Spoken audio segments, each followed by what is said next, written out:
So then Yago's doing Scariest moment in movie history.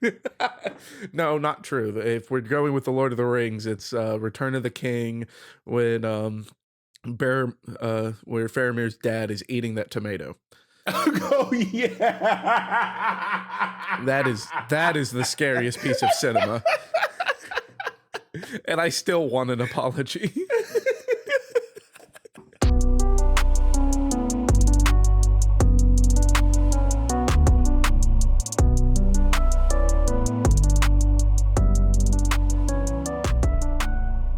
Welcome to Casuals of Runeterra, episode 124.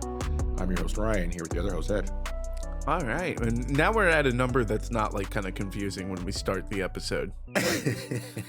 So you did it, like, enjoy that while it lasts until we get to like another weird one of like, oh, what, 134, what happened? Yeah, we're back with another one. This is the continuation to our previous episode, as we always do. You're used to the format. Hopefully, if you are a new person, welcome. This is the story we do after we do bios, and then also we do housekeeping, which is always up top. That's right. You can find us everywhere. Listen to us everywhere. Visit us at podcastcore.com. That's COR.com for all of our info, and then email us at the same name at gmail.com. Follow us on all the platforms because that helps us with discoverability. We appreciate it. And leave a like and comment. But the easiest way is word of mouth. That's how we've gotten this far. We don't really have advertisement. So tell a friend to sacrifice for the greater good by listening to the Casuals of Runeterra podcast. The greater good. One Why'd you of say it like us. One of us. One of us. Prepared to be assimilated. And, by assimilation, we're going to continue talking about the greatest loner of all of Runeterra, which is Ryze. The man Eat your who heart out, refuses- Twisted Fate. Here's a true nomad. That's a deep cut. If you listen to our Twisted Fate episode, you would understand. Let's do it. An old friend. And because this is a story involving Ryze and our show covering Runeterra lore, and this is an old friend, it could only go well. Yeah, this is a good vignette, right? Similar to we recently did our Vayne story monsters, and it's like a little quest, right? It's like, hey, let's follow her and see what she does in her day-to-day. And this is kind of the same with Ryze, except, Ryze's mission is a bit more important than Vayne, for lack of better terms. But we start with Ryze traveling through the Freljord, which is a great place to put him compared to all of the stories we've heard up to this point. He's been in other parts of Runeterra, so this really solidifies he's on a mission, and he pulls up to this gate in a dangerous troll-infested area, and then guards kind of rush up to inspect him, and he tells them, I've come to see Yago. It's urgent. Yeah, and as far as like with the guards inspecting him, we get in the first paragraph like a bit of scenery here, so we know that Ryze isn't just in the Freljord; he is kind of out in the Freljord. Like it's not like he's gone up to a city and asking for admittance to go see Yago. Like this is a small nomadic village in the middle of nowhere in the Freljordian winter. So everybody's kind of on edge. And it even starts with saying that Ryze would be, he'd be freezing his butt off if he wasn't so on edge himself too. So that's the stage that we're set up in before we even get to see Yago. And he's also juiced to the gills with magic. Like, I doubt the way heat works for him is different, probably. Yeah. Well, I mean, like the whole juice to the gills thing, like this is at the point where Ryze's appearance has already been changing, because it even says it's like he lowered his cloak enough to show his violet skin. So it's like, yeah, he's juiced. I'm sure a lot of rules of physics don't apply to him anymore. So Ryze goes through the gate. They let him through because they see it. It's like, oh, fuck, it's the Rune Mage. He even has a name, right? And Ryze is well known. At this point, he's respected in most hostile regions of Runeterra because they know what he's about. And the village villagers still stare hard at him, kind of as he's walking through, but he doesn't leave a step. Like people are asking questions, he's answering them, but he's trudging along. Right? He's not really mincing words because he's here to do a thing and then leave. So he heads on pace to the rare fortification, and this is kind of where our first part ends. Yeah, and another part of this is that because of we know that this is a good amount of years since the beginning of Rise's journey that we covered in his bio, and with all the work that he's done in trying to secure these world rooms, a lot of really bad things have happened because of people's greed What? and a lot of people have died. So it makes sense that he's not mincing his words with these people because it's like, bro, I'm not going to form any connections with anyone Yeah. anymore. Like, screw that. Exactly. So inside this fortification, so in part two, we like to tell our stories in three parts. He enters the fortification, and there's an old frost mage just enjoying some wine. And Ryze can feel the dread in the pit of his stomach as Iago kind of runs up and hugs him like he's a brother. And they kind of spend some time eating, drinking, laughing, and catching up. But Iago finally says, "Hey, why the fuck are you here?" And that's Uh, when things change. yeah, I do like the passage as far as leading up to Yago inquiring why Rise is there because it kind of solidifies like that previous statement of mine where Rise is not trying to connect with people because of the tragedies that he's witnessed in his journeys to try to gather all the world runes. So it's like, oh, there's all. It even says that he's let his guard down around Yago. And then as soon as Yago asks, it's like, oh, right, I still have a job to do, and you're not going to like it. So, Yeah, we want to keep in mind that when we establish our champions and kind of give you more of who they are, if they are human, Rise was a human. That's something we always like to emphasize on, and still is, um, compared to like our celestials and our demonic beings and all that stuff. When it comes to the type of magic we're dealing with, and he has the things humans need, like connections. He has those standard things, but he's had to sacrifice that for this ultimate mission. for So the him greater watching him good. getting to actually, like you said, conversate with Yago, and you can see that there was something there. It's very reminiscent of Game of Thrones. If you watch Game of Thrones and how they do their character development, this happens where you have a portion of time where very important figures have a change of motive, and then when they fall back into their friendship or whatever, then the real world kind of sets in, and this is where we're at. Yeah, and I think that's like most like if we're going off the Game of Thrones True. angle, I'm not a big Game of Thrones fan, so you're gonna have to help me with the names. The oh crap, who They're the all character Jon that Snow. Everyone is Jon Snow. okay, so when Jon Snow Uh-huh. is like, kind of traveling around, meeting up with like after he's broken up with Jon Snow Yeah, yeah, yeah. and he's trying to like help Jon Snow take Perfect. over. Yeah, Um exactly. I'm but no, following like you. I'm following you. Peter Dinklage's character. Yeah, I think Tyrion. yeah, Tyrion. I think Tyrion is like probably the best example from Game of Thrones of that where Yes. like Yeah. so like there's a lot of times where like he's always got like a goal in mind Mhm. and then but then like that goal sometimes gets changed or most of the time it just gets delayed and it's because of these connections that he keeps making on a human level and it's like, well, crap, I can't ignore the humanity. Great. That's actually a great comparison. Yeah. So yeah, Rise tells him about. So and Rise even uses a lighter touch here. So Rise to us kind of explains. He's like, you know what? I have to be a hard ass. I'm on this mission that's going to take resolve. But here we've seen him use a light touch with Yago because he tells him a story about Shurima. And we know if it's a Shuriman story. Oh boy. There's a point to this story, and he tells them about a tribe he found of nomads that used a rune for damn night overnight building a kingdom. So their own personal gain. He went to them, requested they hand it over. They resisted, and he had to do what must be done for the greater good. And he tells this to Yago, and Yago, I mean, he's a mage. He's pretty smart. He knows immediately what's going on.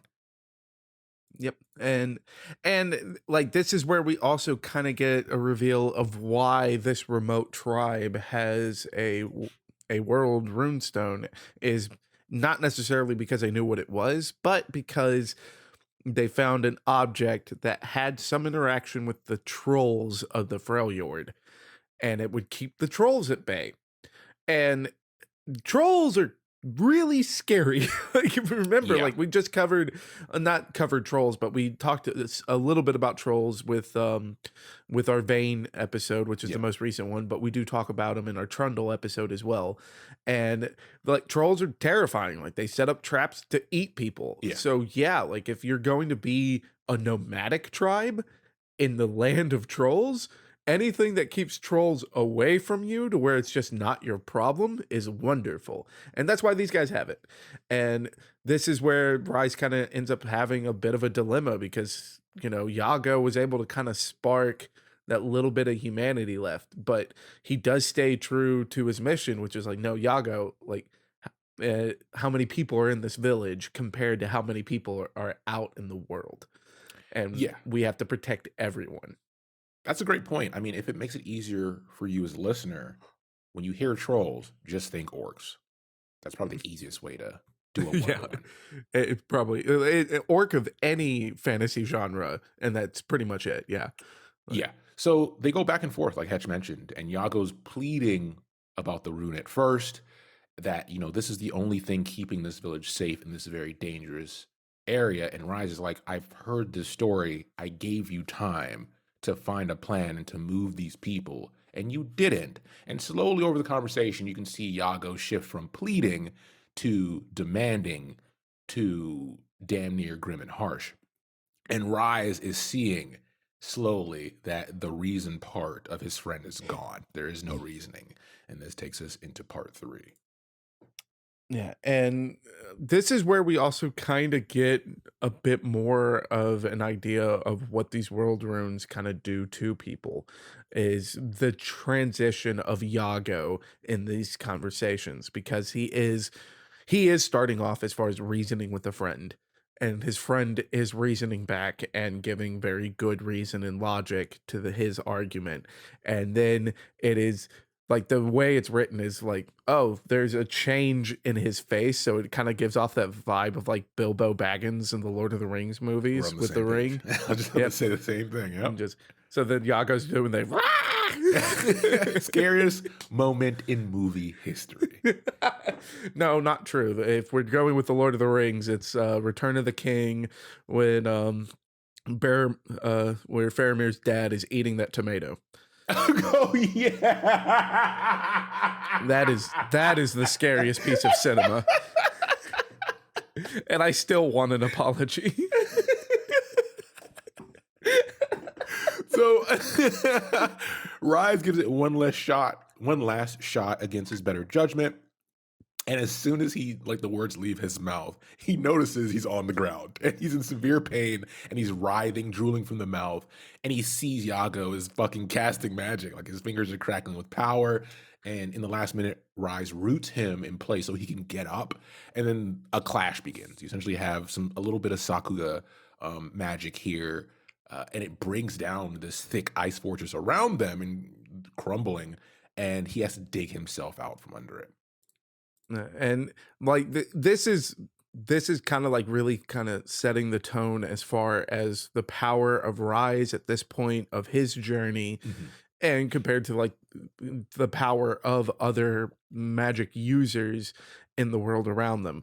And so with this, we do know as far as like at the end of this, like Rise is the first one up.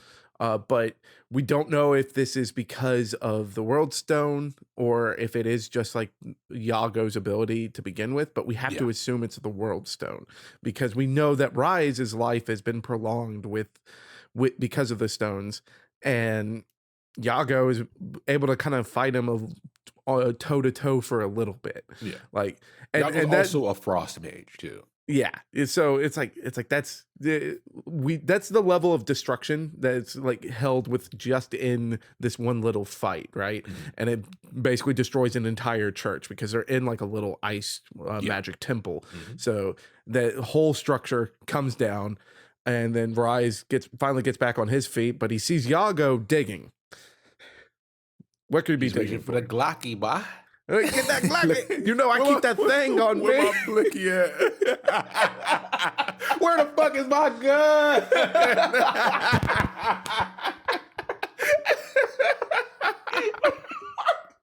Listen, if you're having a discussion with someone and they start digging in drawers and shit, get the fuck out the house. Leave. Leave. You've lost the argument.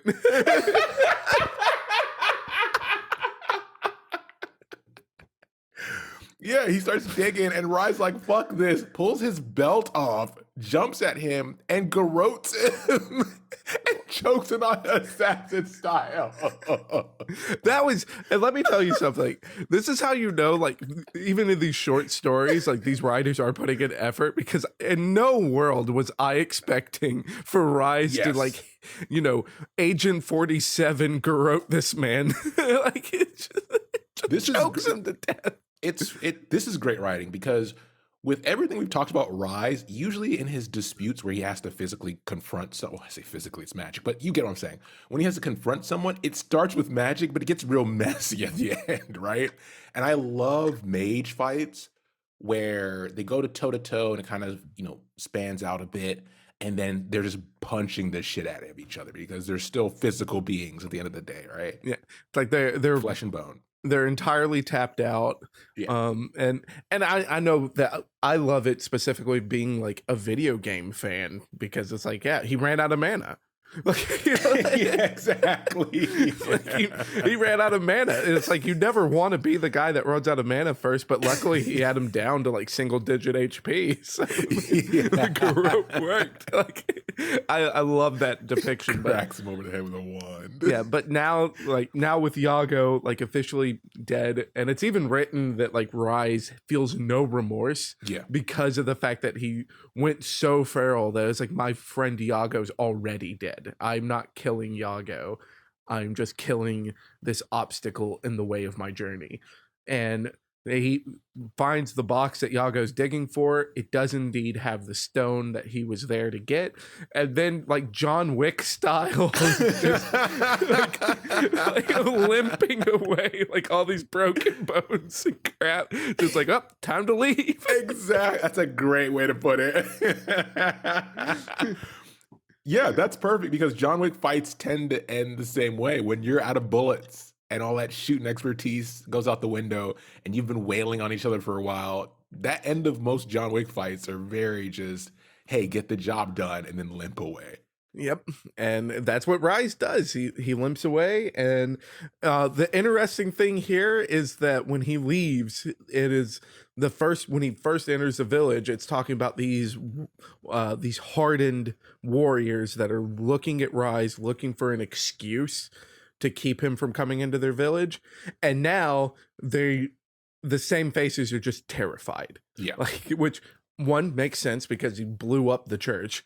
I wouldn't be like, kind of chomping at the bit to deal with that guy. Yeah. But then it also makes sense because like, oh, well, we suddenly have a much bigger problem than just this guy getting out of this village because now we have nothing to stop the trolls. Yeah. Because that's the only reason that he would blow up the church, right? Like Yeah. so everybody knows. But so unlike the John Wick movies, he is able to just start limping away with very little resistance. Whereas in John Wick movies, it seems like everybody is like checking his cell phone, being like, "Oh, that's him." Yeah. So, as he's walking away, you have like an old grandmother ask him, what are we to do? And he tells them, fucking leave. And there's that young boy from earlier is like, hey, can we just come with you? And Rise knew that wasn't an option. Like he didn't answer the boy at all. The same way he came in, he left. He did not stop walking. But as he walked, not giving him an answer, he knew as he left through the snow their fate was sealed. He knew what was going to happen to them. He knew there was no saving them, but ultimately his goal was to save others. And Yep. that was the mission, and mission complete, unfortunately. Yeah, and for me, as far as like the end of the story, like we keep comparing it to a lot of other stories, but like this ending is much more like Witcher esque, Yeah. where it's like, yeah, there's just because you made the right decision Damn, doesn't had mean you you're gonna crushing it with feel the good. reference. I just fucking shooting from half court this whole game. Hey, when ball is life, you know. but I mean, like the thing is that Ryze he can leave there, and he in reality he should be able to leave with his head held high because Yeah. he did do the right thing. He did what is best for the world because he is the kind of character that is dealing with the galaxy level threat Yep. and not just this village. If this village has to go for the galaxy to be Doctor saved, so Strange, be it. baby. But it doesn't mean he has to feel good about it. Yeah. And boy, does he not feel good about it. Still Like human. Yeah. there is an entire sentence that is just take them, protect them, forget about the rest of the world. And that is, Jesus. you know, like that is the thoughts that he is just crushing down to be able to walk away and do the right thing. Yeah. So it's heavy. It is. It is. And unfortunately, that's where we're leaving this episode. So, as always, thanks for hanging out. Thanks for listening. And we'll be back soon with the next episode. Yeah, and remember, if somebody digs through their drawer while you're arguing, just leave.